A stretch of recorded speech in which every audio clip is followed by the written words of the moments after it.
त्यसैगरी अब अर्को समाचार। राप्ती नदीको पुल बाढीले बगाएर बेपत्ता भएकी महिलाको बिहिबार सकुशल उद्धार गरिएको छ। दाउरा लिन गएको बेला अपराह्न नदीमा बगेर बेपत्ता भएकी गढवा गाउँपालिका 3 की 40 वर्षीय टेकरानी चौधरीको 2 घण्टापछि उद्धार गरिएको प्रमुख जिल्ला अधिकारी रामबहादुर कुरुङवालले जानकारी दिए। राप्ती नदीमा बगेर बेपत्ता भएकी गढवाकी टेकरानी चौधरीलाई उद्धार गरेपछि सुरक्षाकर्मीका साथ यो कुरा जानकारी गराइएको हो। दाउरासँगै बसेर 4 किलोमिटर टाढा लमही नगरपालिका 4 बुटकौवा टापुमा पुगेर अडिएकी चौधरीलाई सशस्त्र प्रहरी र नेपाल प्रहरीको टोलीले डुङ्गा मार्फत उद्धार गरेको उनले जानकारी दिए। त्यसैगरी अब अर्को समाचार। जिउँदो हुँदाहुँदै मृत्यु भयो भनेर काजक्रिया गरिएका एक व्यक्तिको मृत्यु दर्ता खारिज गरी 5 वर्षपछि नागरिकता पाएका छन्।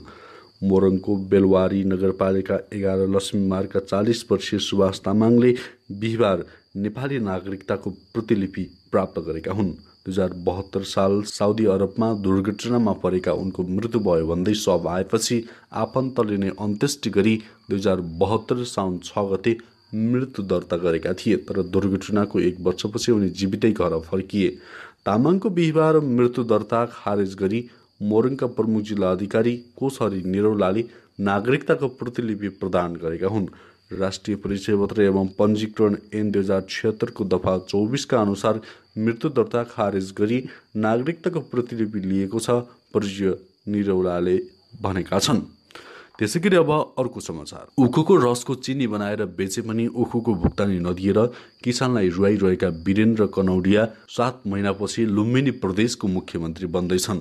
कनौडियाको महालक्ष्मी सुगर मिल कपिलवस्तुमा थियो, जहाँबाट उनी प्रदेश सभामा निर्वाचित भएका थिए। 2075 सालमा उनले सर्लाहीको गोडैता नगरपालिकामा मिल हस्तान्तरण गरे। पहिलो वर्ष नै किसानलाई प्रति क्विन्टल 36 रुपियाँ कमले भुक्तानी दिएको राईले बताएका छन्। महालक्ष्मी सुगर मिलले अरूलाई पनि ठग्न सिकायो। राई भन्छन् समर्थन मूल्य 471 रुपियाँ प्रति क्विन्टल रहँदा जिल्ला प्रशासन कार्यालयमा बैठक राखेर सुरुको वर्ष नोक्सान हुन सक्ने भन्दै प्रति क्विन्टल 36 रुपियाँ कमले किसानलाई भुक्तानी दिन सहमति गराएको थियो।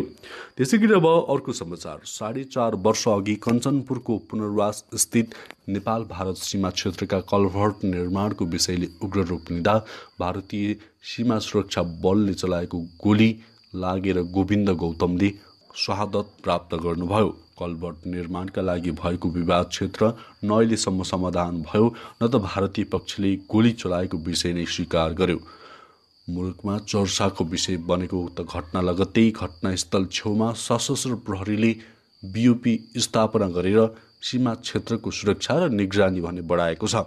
सीमाको सुरक्षामा सशस्त्र प्रहरी बल तैनात गर्ने नीति लिएको 14 वर्षपछि सरकारले नेपाल भारत सीमा क्षेत्रमा सशस्त्र प्रहरी बलको उपस्थिति बाक्लो बनाएसँगै कञ्चनपुरमा पनि द्रुत गतिमा बीओपी थपिने क्रम जारी रहेको छ। त्यसैगरी अब अर्को समाचार। स्वास्थ्य राज्यमन्त्री उमेश श्रेष्ठले असोज मसान्तसम्ममा थप 1 करोड 2 लाख खोप नेपाल आइपुग्ने बताएका छन्। हालसम्म 1 करोड 8 लाख 60 हजार खोप प्राप्त भएको बताउँदै उनले 1 महिनाभित्र त्यस बराबरको खोप आउने बताएका हुन्।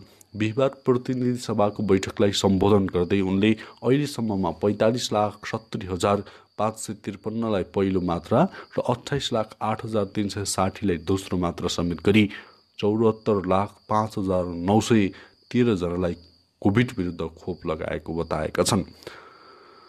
अघिल्लो सरकारले 42 लाखलाई मात्र खोप लगाएको तथ्याङ्क उल्लेख गर्दै उनले सरकारले प्रत्येक दिन 1.5 लाखदेखि 2 लाखलाई खोप लगाउन थालेको बताएका छन्। कुल 3 करोड 36 लाख 71 हजार डोज खोप खरिदका लागि प्रक्रिया अघि बढाएको जानकारी दिँदै उनले मार्चसम्ममा कुल 3 करोड 23 लाख रुपियाँ ल्याउने लक्ष्य लिएको बताएका छन्। त्यसैगरी अब अर्को समाचार। सवारी चालक अनुमति पत्र ड्राइभिङ लाइसेन्सका लागि लाखौं मानिस पर्खाइमा रहेको पाइएको छ। कोभिड-19 को नियन्त्रणका लागि सरकारले गत वर्षदेखि गरेको लकडाउन, निषेधाज्ञा लगायतका कारण लामो समयदेखि सवारी चालक अनुमति पत्रको परीक्षा सञ्चालन हुन सकेको छैन। सरकारले गत वर्षको लकडाउन अन्त्यपछि सवारी चालक अनुमति पत्रका लागि अनलाइन फारम समेत खुलाएको थियो। अनलाइन फारम भर्ने लाखौं सेवाग्राहीले परीक्षा दिन भने पाएका छैनन्। यातायात व्यवस्था विभागले 1 भदौदेखि लाइसेन्सका लागि लिइने लिखित तथा प्रयोगात्मक परीक्षा र परीक्षाका लागि आवेदन खोल्ने तयारी गरेको तत्काल खोल्न नदिने देखिएको छ। त्यसैगरी अब अर्को समाचार। कुर्था जयनगर रेल सञ्चालनका लागि सरकारले गरेको सम्झौता कार्यान्वयन गर्न ढिलाइ भएकोमा भारतीय कम्पनी कुकर रेलवे कर्पोरेसन लिमिटेडले सम्झौताबाट बाहिरिने सङ्केत गरेको छ। बुधबार नेपाल रेलवे कम्पनीका महाप्रबन्धक सहित सरकारवाला निकायलाई पठाएको पत्रमा यस्तो ढिलाइ हुँदै गए आफ्नो कम्पनी सम्झौताबाट बाहिरिने सङ्केत पनि दिइएको हो। 5 महिना अघि मे 2021मा रेलवे कम्पनी र भारतीय रेलवे कम्पनी बीच जयनगर कुर्थामा रेल सञ्चालनको सम्झौता भएको थियो। यो समाचार आजको कारोबार दैनिकमा छापिएको छ। त्यसैगरी अब अर्को समाचार। विद्रोही तालिबानले अफगानिस्तानको दोस्रो ठुलो सहर कान्दाहार कब्जा गरेको दाबी गरेको छ। तालिबान समूहले कान्दाहारको जेल कब्जा गरेर राजनीतिक कैदीबन्दीहरूलाई मुक्त गरेको एक भिडियो सार्वजनिक भएको छ। तालिबानका एक प्रवक्ताले कान्दाहारमा पूर्ण रूपमा विजयी भएको दाबी गरेका छन्। तालिबान समूहको यो दाबी सत्य भएमा अफगानिस्तान सरकारको नियन्त्रणमा अब केवल राजधानी र काबुल र केही सानातिना क्षेत्र मात्र बाँकी रहेको छ। तालिबानले अब राजधानी काबुल पनि कब्जा गरेको विश्लेषण गरिएको छ। यसैगरी अब अर्को समाचार। लियोनल मेस्सी र सर्जियो सामोसले एक अर्का विरुद्ध लामो समयसम्म खेले। अघिल्लो वर्ष एल क्लासिको हुँदा मेस्सी बार्सिलोना र रामोस रियल मड्रिडका कप्तान थिए। उनीहरू 1.5 दशकभन्दा बढी एक अर्का विरुद्ध खेले। यसैबीचमा उनीहरूले कैयौँ पटक एक अर्काको सामना पनि गरे। तर अहिले अवस्था फरक भएको छ। दुईजना अहिले French club Paris Saint Germain पुगेका छन्। दुवै फ्री एजेन्टका रूपमा यसै सिजन पिएसजीमा आबद्ध भएका हुन्। लामो समय एक अर्काका प्रतिद्वन्दी बनेर खेलेका यी दुई अब सँगै खेल्दैछन्। केही समय अघि मात्रै पिएसजी पुगेका रामोसले मेस्सीलाई पिएसजीमा स्वागत गरेका छन्। बुधबार मेस्सीले पिएसजीसँग आधिकारिक रूपमा अनुबन्धन गरेपछि रामोसले सामाजिक सञ्जालबाट स्वागत गरेका हुन्। त्यसैगरी अब अर्को समाचार। नेपाली राष्ट्रिय फुटबल टोलीका कप्तान तथा गोलरक्षक किरण चेम्जोङले भारतको शीर्ष श्रेणीको लिग आई लिगको fans player of the season award जितेका छन्। बिहिबार आई लिगले किरणले fans player of the season award प्राप्त गरेको जानकारी दिएको छ। किरणले यसअघि आई लिगको उत्कृष्ट गोलकिपर समेत चुनिएका थिए। उत्कृष्ट गोलकिपर बन्नेसँगै उनले 2,50,000 रुपियाँ पनि प्राप्त गरेका थिए। किरणले गत season round glass Punjab football क्लबबाट आई लिग खेलेका थिए। उनले 14 खेलमा 7 क्लिन सिट राखेका थिए। उनले 56 सट प्रहार गरेकोमा 82% प्रहार बचाएका थिए। आई लिगको उपाधि गोकुलम केरेला एफसीले जित्दा किरण सम्मिलित राउन्ड ग्लास पन्जाब चौथो भएको थियो।